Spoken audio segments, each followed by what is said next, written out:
So if you've ever been on the fence about adding live event drone coverage to any of your live events, sporting events, concerts, whatever it may be, today we're going to walk you through our step-by-step process of how we can make sure it's safe and how we can enhance your game day and concert and live event coverage as well.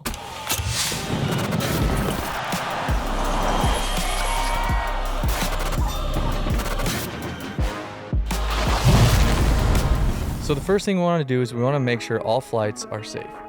The number one thing that we want to do is we're going to follow all FAA rules. And in order to follow all FAA rules in flying over people, you must follow 3 steps. The first one is our drone is going to be weighing under 250 grams. The second thing is it will have remote ID. And the third thing is all of our drones that fly over people have propeller guards to make sure that if we do crash or anything happens, that everyone is going to be safe and no damage will be done. The other 2 things we do to make sure that all of our flights are safe for you and all the patrons on board is all FPV flights will have a visual observer, because as I'm in the goggles, which will allow someone to be around me to make sure that no one comes near us and no one comes near the drone, and also looks for any surrounding things that could be hit while in flight.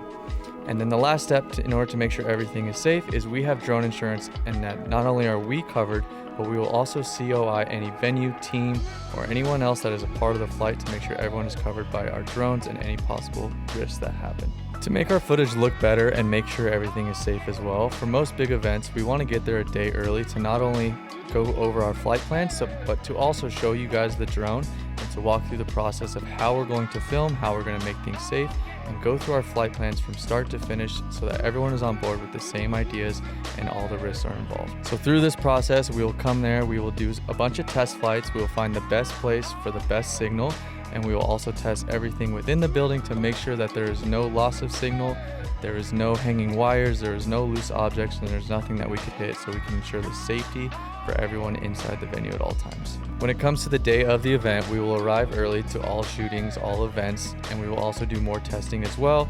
We will also scope out the event to make sure all our spots are covered. We will also inform all security, police officers, and anyone who is involved with the event to let them know, show them the drone, show them our faces, meet and greet them so everyone is aware and on the same page of how things are going to be run.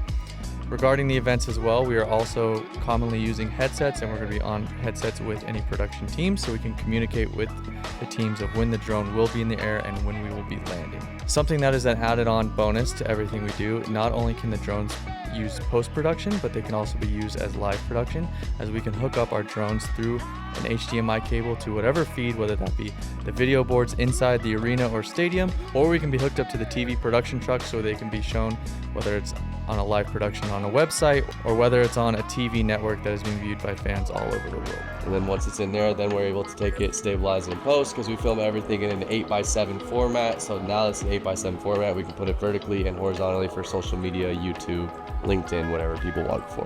So this is what your footage is going to look like. It's going to be all shaky, kind of looks all wonky.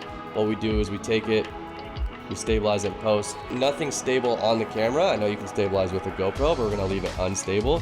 We're gonna go in our settings. We have all our different formats that aspect ratios, everything from wide 16:9 to your normal Instagram, TikTok, YouTube Shorts, which is 9:16. So we'll do one of each. Here's gonna be what your footage is gonna look like, nice and smooth. Everything's gonna look good. Everything's gonna look solid. Take that footage, we're gonna export it. We'll do it in a lower format for you so it's not super high res. It's still gonna look great, but it's not gonna take as much space. It's gonna be 10-bit so you can have options to color it, and then we'll just name it. And I'll always name it in wide and vertical for you so you never lose your footage. And then we'll export it and you'll have all your footage. So that's a quick little rundown of how we do all of our live drone shoots, all of our live FPV shoots. If you have any more questions or you have any more concerns, we'd be happy to answer them, and hopefully we can work with you guys soon.